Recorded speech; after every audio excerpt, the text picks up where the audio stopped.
Students, you have studied about the radioactivity, radioactive equilibrium, alpha, beta, gamma, decay, all these things.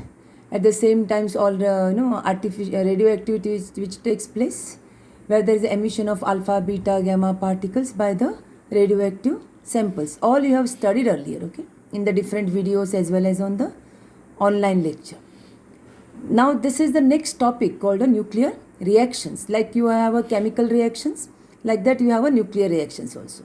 This topic is a next new topic, and the topic begins with the artificial radioactivity, meaning how artificially the radioactivity is also possible. Naturally the radioactive isotopes, the radioactivity is possible. We know that, and we have studied all these things. But now it is artificially how the radioactivity can take place, okay? And what is the apparatus and what is a nuclear reaction, okay? All that will be in this particular video, okay? The artificial radioactivity was first observed by Rutherford, and what he observed is that when the nitrogen gas is bombarded with the alpha particle, it emits proton, okay? Meaning the disintegration of the nitrogen gas takes place, or nitrogen nuclei will undergoes radioactivity, okay? It undergoes disintegration by emitting protons, okay? This is done but artificially and not the naturally. Natural nitrogen will not undergo disintegration, but artificially this process can be taken place, okay? This was first observed by Rutherford. Okay, what is the experimental setup for this artificial radioactivity? That I will explain it first, okay? This is a schematic diagram. There is you can see this box with opening E here, okay? This is the opening E. This opening of the box is covered by silver foil, right? And the silver foil F here. Here there is a zinc sulfide screen, and here it is a microscope, okay? The zinc sulfide screen is kept between the foil and the microscope. Microscope is used to see the scintillation on the zinc sulfide screen, okay? Then this is a disc D where radioactive isotope is kept, which will emit alpha particles, okay? Here you can see there are two more openings, T1 and T2, to enter the gas, and the gas can be taken out also from this particular hole, okay? That is T2. This is a simple experimental setup. The disc D can be distance of the disc D from this particular zinc sulfide screen. This distance can be varied, okay? Meaning you can adjust the distance. This is all the experimental setup on how this is working and how the artificial radioactivity takes place, how the disintegration of the nitrogen gas will take place, that we will try to understand here, okay?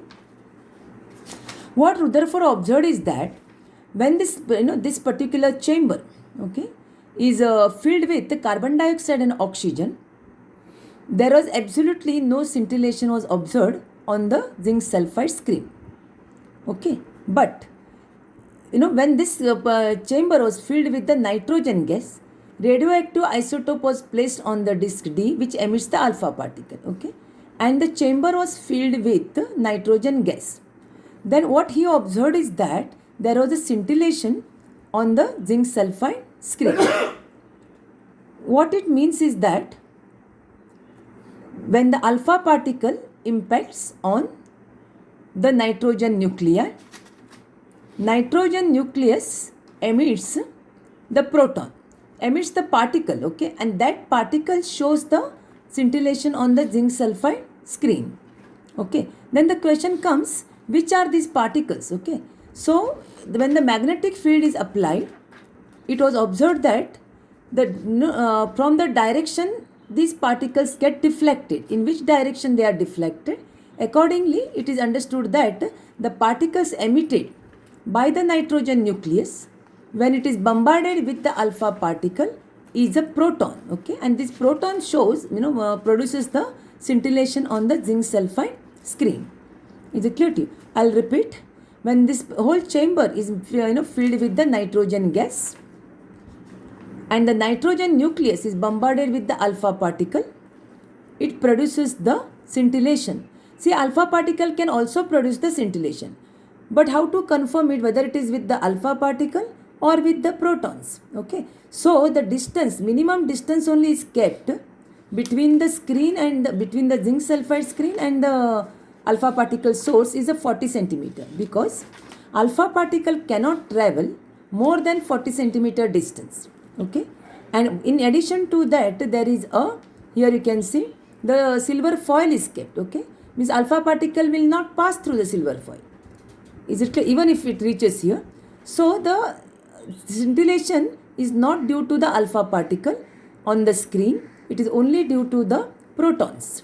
Is it clear to you? So this is how the artificial scintillation, okay, artificial disintegration is observed by bombarding the nitrogen gas or nitrogen nucleus with the alpha particle. And it was also observed that the energy of this, the proton is much more than the energy of the alpha particle which is emitted by the radioactive source. Okay. So coming to next one. What was observed is that this disintegration is very, very low, very small it is. Meaning only one proton is emitted by the nitrogen nucleus when 10 raised to 6 alpha particles, just listen to me here, when 10 raised to 6 alpha particles pass through the nitrogen gas, okay, only one alpha proton is emitted. Okay, so the disintegration, this artificial disintegration is a very slow process. Okay, this is one point you can note it. Blackett, the another scientist, studied the disintegration produced by alpha particle in the cloud chamber. He could see the 3 tracks. One is with the one is the alpha particle track, another one is a proton track, and other one is a nucleus which recoils after interacting with the alpha particle. Hope you have understood. Okay, so the 3 tracks. But later, once it interacts, the one track was missing. So he came to the conclusion that alpha particle track means alpha particles are absorbed by the nucleus. Okay, and then the disintegration takes place. Okay, so how to represent this, as in the form of a reaction? Is it a nuclear reaction? It is called. We'll be studying this nuclear reaction in detail. So 7N14, okay, nitrogen nucleus, interacts with the alpha particle 2He4 is alpha particle, gives you 9F18, okay, that's a fluorine, gets converted into 8O17 plus 1 proton. Okay, so this is a full disintegration process. Hope you have understood. 8O17 plus 1H1. Okay, in general this is represented as N14, okay, in the bracket alpha and proton, meaning what? Alpha particle interacts with N14 and gives you proton, and O17 is the product. Okay, so from this reaction you have to understand that these are the incident particle, alpha particle interacts with N14, and these are the products. Okay, so general formula also we can write it for alpha proton reaction. It is called alpha proton reaction. Okay, so ZXA means Z is atomic number, nucleus is X, and A is a mass number, plus 2He4. What happens? Z plus 2, okay, X, A plus 4. Is it clear to you? That gives Z plus 1, X, A plus 3 plus 1H1.